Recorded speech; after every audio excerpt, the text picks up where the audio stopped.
आदिवासी बहुजन अधिकार कल्याण संघ जबलपुर के द्वारा जनजाति कार्य अनुसूचित जाति कल्याण विभाग के संभागीय आयुक्त उषा अजय सिंह के कार्यालय के समक्ष विरोध प्रदर्शन कर अपनी मांगों का ज्ञापन सौंपा। इस मौके पर प्रदेश अध्यक्ष देवेश कुमार चौधरी, शिवनाथ चौधरी, आलम प्रकाश चंदेल, शुभम चौधरी, डॉक्टर BL झरिया, सोनीलाल उरेती, महेश अहिरवार सहित बड़ी संख्या में सदस्य मौजूद रहे। ज्ञानोदय आवासीय विद्यालय शारदा नगर रांची का 2024-25 के परीक्षा परिणाम बहुत ही खराब आने पर शिक्षकों के खिलाफ में जांच करने की मांग की गई थी, जिसकी रिपोर्ट आने के बाद भी दोषी शिक्षकों पर कोई कार्रवाई नहीं की गई है। इसी विषय को लेकर संभागीय आयुक्त को ज्ञापन देकर शिक्षकों पर सख्त कार्रवाई करने की मांग की गई है, जिससे आने वाले सालों में विद्यालय का परीक्षा परिणाम अच्छा हो सके। ज्ञापन देने के बाद भी उचित कार्रवाई नहीं होने पर आंदोलन किया जाएगा।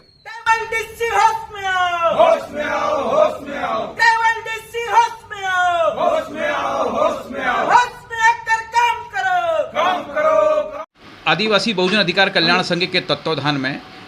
पूर्व में भी उपायुक्त आदिम जाति कल्याण विभाग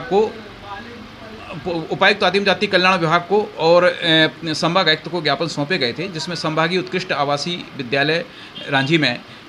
जो हमारे अनुसूचित जाति वर्ग के बच्चे हैं उनको जानबूझ के वहाँ के स्टाफ के द्वारा, जो एकेडमिक स्टाफ के द्वारा फेल किया जा रहा है, जबकि वो सारे बच्चे जो है मेरिटोरियस बच्चे हैं और एंट्रेंस एग्जाम के माध्यम से उनका चयन हुआ है, लेकिन उसके बावजूद भी उनका कैरियर खराब करने का जो षड्यंत्र किया जा रहा है उसके विरुद्ध हमारे द्वारा निरंतर 2 माह से ज्ञापन प्रदर्शन आवेदन किया जा रहा है, लेकिन प्रशासन के कानों में जू नहीं रेंग रही है। यहाँ तक कि जिला प्रशासन हो, चाहे वो संभाग आयुक्त हों, चाहे वो उपायुक्त हों और चाहे वो सहायक आयुक्त हों, सबको बताया गया समस्या को लेकर और उनके द्वारा जाँच की गई। जाँच में दोषी लोगों को कार्रवाई करने के लिए भी लेख किया गया है, लेकिन उसके बावजूद भी कार्रवाई न होने की स्थिति में जो नवागत डिप्टी कमिश्नर आदिम जाति कल्याण विभाग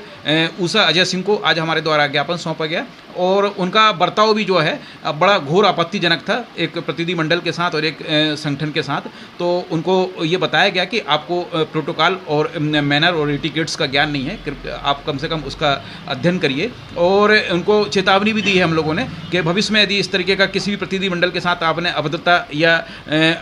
किसी भी तरीके से अशिष्ट तरीके से पेश आएंगे तो ईंट का जवाब पत्थर से दिया जाएगा। हमारे द्वारा आज ये ज्ञापन दिया गया है। ज्ञापन में हमने 1 सप्ताह के भीतर हम देखते हैं यदि कार्रवाई नहीं होती है, समुचित कार्रवाई नहीं होती है, दोषी स्टाफ के विरुद्ध दंडात्मक कार्रवाई नहीं होती है, तो निश्चित रूप से आदिवासी बहुजन अधिकार कल्याण संघ आदिम जाति कल्याण विभाग के उपायुक्त के खिलाफ जो है हल्ला बोल आंदोलन शुरू करेगा और उनके कार्यालय के समक्ष धरना देगा। आदिवासी बहुजन अधिकार कल्याण संघ के तत्वावधान में आज हम लोगों ने संभागीय उपायुक्त अनुसूचित जाति जनजाति कल्याण विभाग को ज्ञापन दिया है। हमने मांग की है कि ज्ञानोदय विद्यालय जो आवासीय विद्यालय है अनुसूचित जाति वर्ग का, उसमें 2024-25 का जो परीक्षा परिणाम आया है कक्षा 6 से कक्षा 12 तक, उसमें लगभग 150 बच्चे ऐसे हैं जिनका परीक्षा परिणाम बेहद ही असंतोषजनक आया है। संघ का सवाल पिछले 2 माह से लगातार हम ये उठा रहे हैं कि जब हम उस विद्यालय में मेरिटोरियस बच्चा दे रहे हैं, 80% वाला बच्चा जब उस विद्यालय में प्रवेश परीक्षा पास करके और प्रवेश लेता है, तो आखिर क्या कारण है कि बच्चा फिर 30%, 35%, 40% में पहुंच जा रहा है। इसका मतलब है, साफ जाहिर है कि विद्यालय में पढ़ाई बिल्कुल भी नहीं होती है और केवल खाना पूर्ति हो रही है। तो ऐसे लापरवाह शिक्षक जो वहाँ पर पढ़ाने के नाम पर केवल अपना समय काट रहे हैं, उनके खिलाफ हम लोगों ने कार्रवाई की मांग की है कि उन पर कार्रवाई करें। उस विद्यालय में पालक शिक्षक संघ की कभी बैठक नहीं होती है, नियमित रूप से बैठक की मांग की गई है। SMDC का गठन पारदर्शिता के साथ नहीं किया गया है। हमने SMDC का गठन पारदर्शिता के साथ करने की मांग की है। अतिथि शिक्षक की भर्ती पारदर्शिता के साथ और योग्य शिक्षकों को रखा जाए, इसकी मांग की है और वहाँ की व्यवस्था फिर से पटरी पे आ सके, इसके लिए संघ पूरा प्रयासरत है।